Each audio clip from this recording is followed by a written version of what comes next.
Okay, మనం Ashok Mehta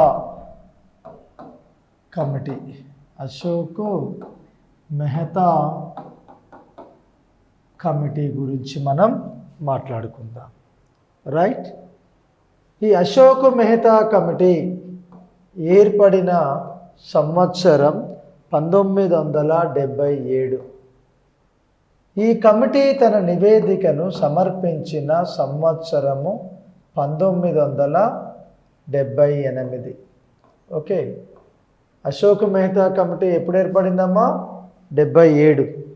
Ashok Mehta committee నివేదికను ఎప్పుడు సమర్పించింది? 1978. ఈ అశోక్ మెహతా కమిటీని కేంద్ర ప్రభుత్వము నియమించింది. ఎవరు నియమించారమ్మా? కేంద్ర ప్రభుత్వం.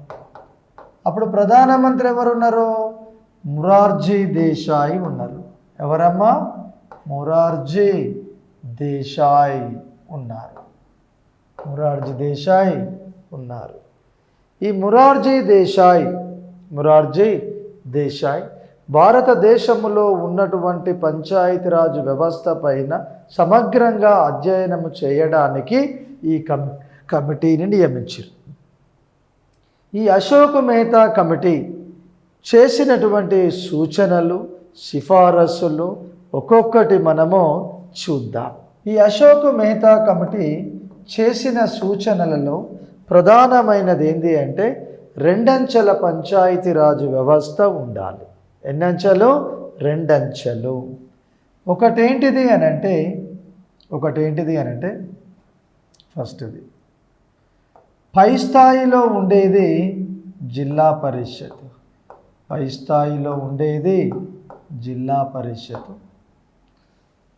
దాని కింది స్థాయిలో ఉండేది పంచాయతీ సమితి.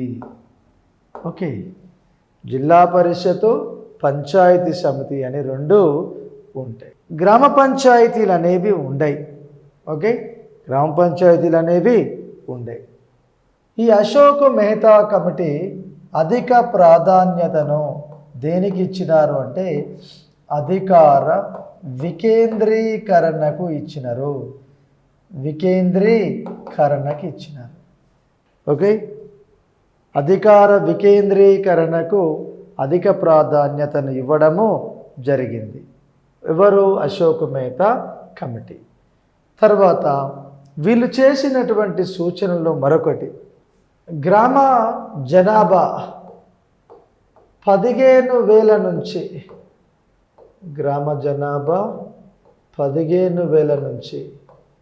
20,000 జనాభా ఉన్నట్లయితే దాన్ని మండలముగా ఏర్పాటు చేయాలి. ఒక గ్రామ పంచాయతీ జనాభా 15,000 నుంచి 20,000 వరకు ఉంటే దాన్ని ఏం చేయాలి?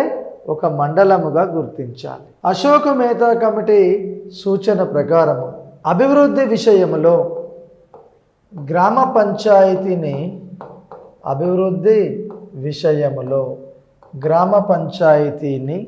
యూనిట్గా కాకుండా సబ్ యూనిట్గా తీసుకోవాలి. యూనిట్గా కాకుండా సబ్ యూనిట్గా ఉండాలి. అంటే అభివృద్ధి విషయంలో గ్రామ పంచాయతీని యూనిట్గా తీసుకోకుండా సబ్ యూనిట్గా తీసుకోవాలని చెప్పింది అశోక్ మెహతా. సామాజిక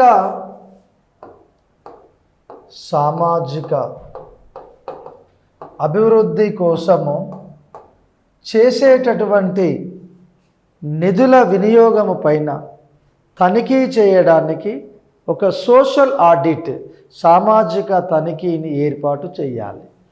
అంటే సామాజిక అభివృద్ధి కోసము నిధులను ఖర్చు పెడతాము.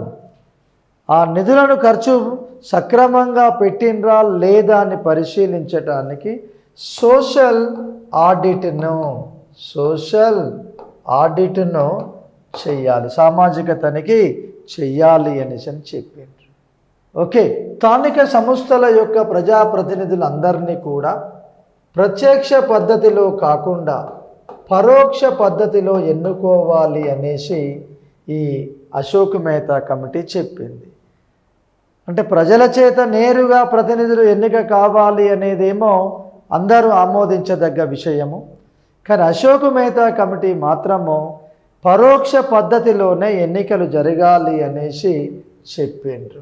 పరోక్ష పద్ధతిలో ఎన్నికలు జరగాలి అనేసి పేర్కొన్నది అశోక్ మెహతా కమిటీ. స్థానిక సంస్థలకు సమయానుకూలంగా ఎన్నికలు నిర్వహించాలి. స్థానిక సంస్థలకు సమయానుకూలంగా ఎన్నికలు నిర్వహించాలి అంటే కాల ప్రకారం ఎన్నికలు నిర్వహించాలి. ఈ స్థానిక సంస్థల యొక్క కాల వ్యవధి 5 సంవత్సరాల నుండి 4 సంవత్సరాలకు తగ్గించటం జరిగింది. 5 సంవత్సరాల నుండి 4 సంవత్సరాలకు తగ్గించటం జరిగింది. స్థానిక సంస్థల యొక్క కాల వ్యవధి 5 సంవత్సరాల నుండి 4 సంవత్సరాలకు తగ్గించటం జరిగింది. ఇది అశోక్ మెహతా కమిటీ చేసినటువంటి యొక్క సిఫారసు. కాల వ్యవధి స్థానిక సంస్థలది ఎంత? 5, దాన్ని 4 సంవత్సరాలకు తగ్గించాలని చెప్పింది అశోక్ మెహతా కమిటీ. స్థానిక సంస్థలకు తగినటువంటి అధికారాలను కల్పించాలి. అంతేకాదు అభివృద్ధి కార్యక్రమాలు అన్నీ కూడా ఈ స్థానిక సంస్థల ద్వారానే జరగాలి అని అశోక్ మెహతా కమిటీ చెప్పడం జరిగింది. సో ఇది మనకు అశోక్ మెహతా కమిటీ చేసినటువంటి సిఫారసులు. రైట్. ఇక దీని తర్వాత 73వ రాజ్యాంగ సవరణ చట్టము 73వ రాజ్యాంగ సవరణ చట్టము 1992 పివి నరసింహారావు ప్రధానమంత్రిగా ఉన్నటువంటి కాలము 1991 నుంచి 1996, 1991 to 1996, 1991 నుంచి 96 వరకు. ఓకే. ఈ పివి నరసింహారావు ప్రధానమంత్రిగా ఉన్నటువంటి కాలంలో గ్రామీణ ప్రాంతాలలో, పట్టణ ప్రాంతాలలో ప్రజల జీవన స్థితిగతులను ఏ విధంగా ఉన్నాయో తెలుసుకోవడానికి ప్రయత్నం చేసింది. ఆ ప్రయత్నంలో గ్రామీణ ప్రాంతాలలో కనీస వసతులు లేవు, పట్టణ ప్రాంతాలలో కూడా మౌలిక వసతులు అనేవి లేవు. ఓకే. గ్రామీణ ప్రాంతాల్లో మౌలిక వసతులు లేవు, పట్టణ ప్రాంతాల్లో కూడా మౌలిక వసతులు అనేవి లేవు. రైట్.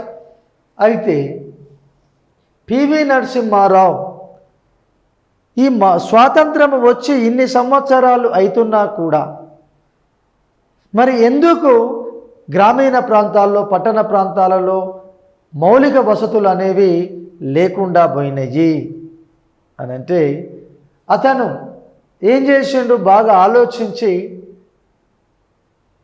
ఎల్ఎం సింఘ్వి కమిటీ సిఫారసు చేసినట్లుగా స్థానిక సంస్థలకు మనము రాజ్యాంగ హోదాను ఇవ్వాలి. అదేవిధంగా స్థానిక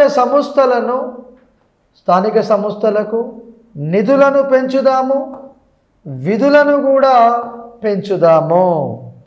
విధులను పెంచుదాము అని ఒక నిర్ణయం తీసుకున్నారు. అప్పుడు స్థానిక సంస్థలకు మంచి నిధులను ఇచ్చినట్లయితే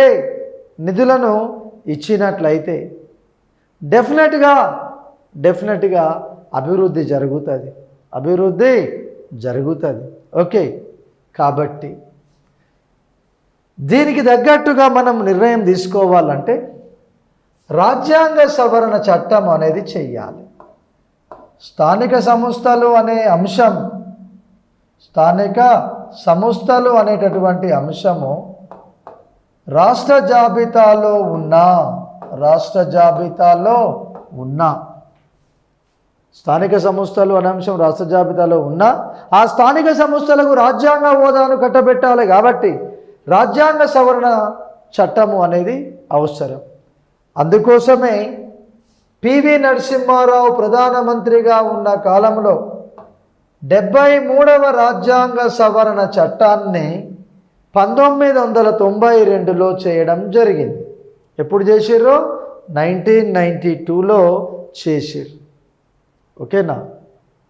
92లో చేసిర్రు. ఈ రాజ్యాంగ సవరణ చట్టం ప్రకారము కొత్తగా 11వ షెడ్యూల్ ఏర్పడినది. 11వ షెడ్యూల్ ఏర్పడినది. ఏమేర్పడదమ్మా? 11వ షెడ్యూల్ ఏర్పడింది. ఈ 11వ షెడ్యూలు దేని గురించి వివరిస్తుంది? పంచాయతీ రాజ్ ఇన్స్టిట్యూషన్స్ గురించి వివరిస్తుంది. అంటే పంచాయతీ రాజ్ సంస్థల గురించి వివరిస్తుంది. ఈ పంచాయతీ రాజ్ సంస్థల గురించి వివరించే నిబంధనలు 243 క్లాజ్ ఏ నుంచి 243 క్లాజ్ ఓ, ఏ నుంచి ఓ నిబంధనలు వివరిస్తాయి. వీటి గురించి పంచాయతీ రాజ్ సంస్థల గురించి వివరిస్తాయి. ఈ నిబంధనలు అన్నీ కూడా 9వ భాగములో ఉన్నాయి. ఎన్నో భాగంలో ఉన్నాయి? 9వ భాగములో ఉన్నాయి. 9th పార్ట్లో ఉన్నాయి. రైట్. నెక్స్ట్ 1 తర్వాత ఈ 73వ రాజ్యాంగ సవరణ చట్టము అమలులోనికి వచ్చింది ఏప్రిల్ 24, 1993. ఏప్రిల్ 24, 1993, 1993. ఏప్రిల్ 24, 1993 అనేది గుర్తుంచుకోండి. అందుకే ప్రతి సంవత్సరము ఏప్రిల్ 24 తారీఖు నాడు జాతీయ పంచాయతీరాజ్ దినోత్సవాన్ని జరుపుకోవడం జరుగుతుంది. నేషనల్ పంచాయతీరాజ్ డేగా సెలబ్రేట్ చేసుకుంటాం. ఏ రోజు నాడు? ఏప్రిల్ 24 తారీఖు నాడు. ఓకే అమ్మా? రైట్. సో ఈ 73వ రాజ్యాంగ సవరణ చట్టం 1992 ప్రకారము 29 రకాలైనటువంటి అధికారాలను పంచాయతీరాజ్ సంస్థలకు కట్టబెట్టడం జరిగింది. ఓకే. ఈ రాజ్యాంగ సవరణ చట్టం అమల్లోనికి వచ్చింది మనము ఏప్రిల్ 24, 1993 అనుకున్నాం. దీనికి అనుగుణంగా ఒక సంవత్సరము లోపు రాష్ట్ర ప్రభుత్వాలు అన్నీ కూడా ప్రత్యేకంగా పంచాయతీరాజ్ చట్టాన్ని చేసుకోవాలని ఒక అంశాన్ని దీంట్లో పొందుపరిచినారు. అందుకే ఆంధ్రప్రదేశ్ రాష్ట్ర ప్రభుత్వం 1994లో పంచాయతీరాజ్ చట్టాన్ని చేసింది. అంటే అమల్లోనికి వచ్చిన 1 ఇయర్ లోపు, అమల్లోనికి వచ్చిన 1 ఇయర్ లోపు. రైట్. నెక్స్ట్ 1 ఆ తర్వాతది మనకు తర్వాతది ఏంటంటే కర్ణాటకలో 1993లోనే వాళ్ళు చట్టాన్ని చేసుకున్నారు. అంటే అమల్లోనికి వచ్చిన రోజు నుంచి 1 ఇయర్ లోపు. దీని ప్రకారం రాష్ట్ర ఎన్నికల సంఘం, రాష్ట్ర ఆర్థిక సంఘం కూడా ఏర్పడ్డాయి. ఓకేనా? ఈ చట్ట ప్రకారం స్థానిక సంస్థ ఎన్నికలలో మహిళలకు 1/3 వంతు సీట్లను కేటాయించటం జరిగింది. 1/3 వంతు సీట్లను కేటాయించటము జరిగినది. 1/3 అనేది గుర్తుపెట్టుకోండి. రైట్. ఇక నెక్స్ట్ది 74వ ఎన్నోదమ్మా 74వ రాజ్యాంగ సవరణ చట్టము. రాజ్యాంగ సవరణ చట్టము 1992. ఈ చట్టం ప్రకారం కొత్తగా 12వ షెడ్యూల్ ఏర్పడింది. ఈ 12వ షెడ్యూల్ ఎప్పుడు ఏర్పడింది? 12వ షెడ్యూల్ ఎప్పుడు ఏర్పడింది అని అంటే ఇది 1992లో ఏర్పడింది. ఈ చట్టము అమల్లోనికి వచ్చినది జూన్ 1, 1993 జూన్ 1, 1993 నాడు అమల్లోనికి వచ్చింది. ఓకేనా? తర్వాత ఈ చట్టం ప్రకారం ఒక 18 రకాలైన అధికారాలను 18 రకాలైనటువంటి అధికారాలను రాష్ట్రంలో ఉన్నటువంటి ఈ మున్సిపాలిటీలకు, ఓకే, నగరపాలక సంస్థలకు కట్టబెట్టడం జరిగినది. పురపాలక సంఘాలు 12వ షెడ్యూల్ దేని గురించి వివరిస్తుందమ్మా?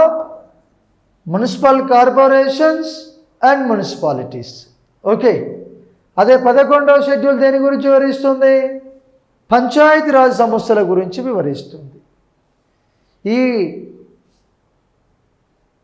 నగరపాలక సంస్థలు మున్సిపాలిటీల గురించి వివరించే నిబంధనలు 243 clause P dash 243 clause Z G 243 clause P నుండి 243 క్లాజు జెడ్ జి వరకు ఈ నగరపాలక సంస్థలు పురపాలక సంఘాల గురించి వివరిస్తాయి.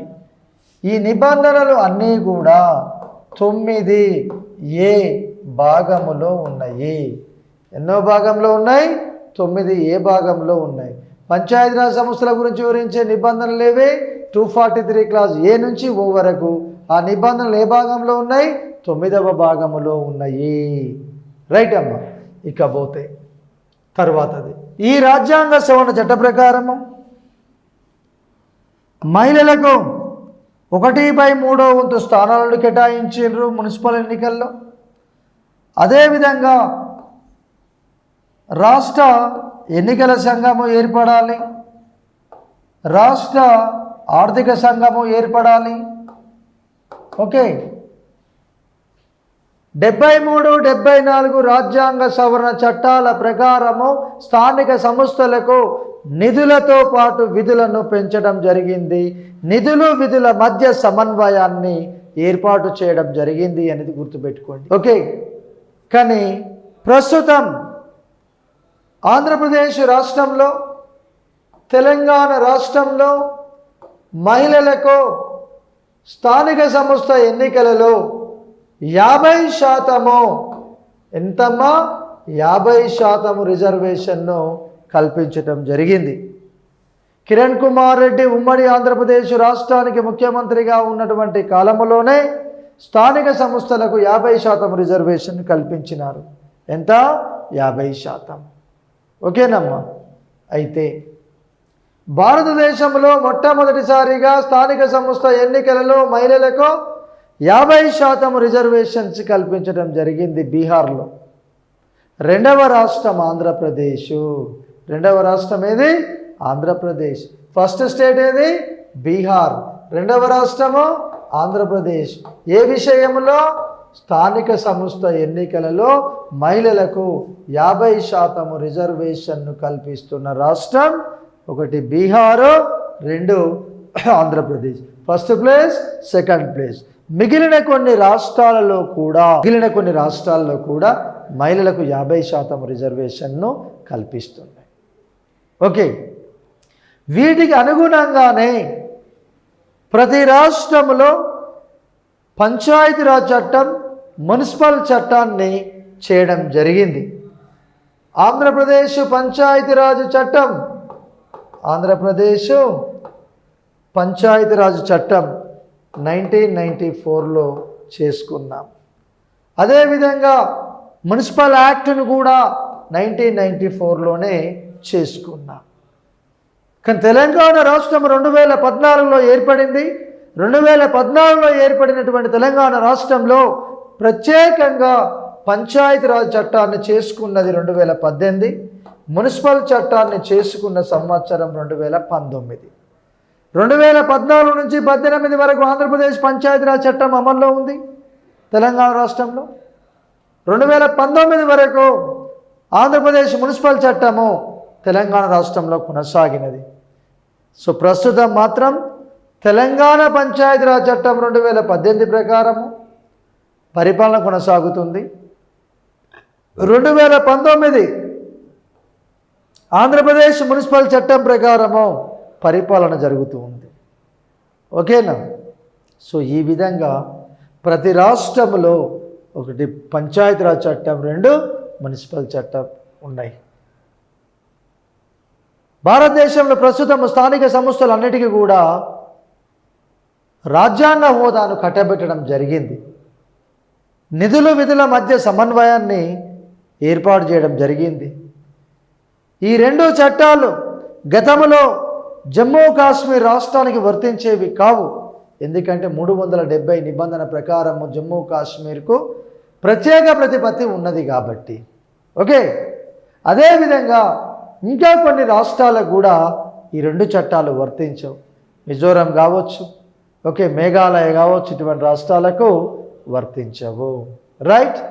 సో 73, 74 రాజ్యాంగ సవరణ చట్టాలు 1992 అనేవి చాలా ముఖ్యమైనటువంటివిగా మనం గుర్తుపెట్టుకోవాలి.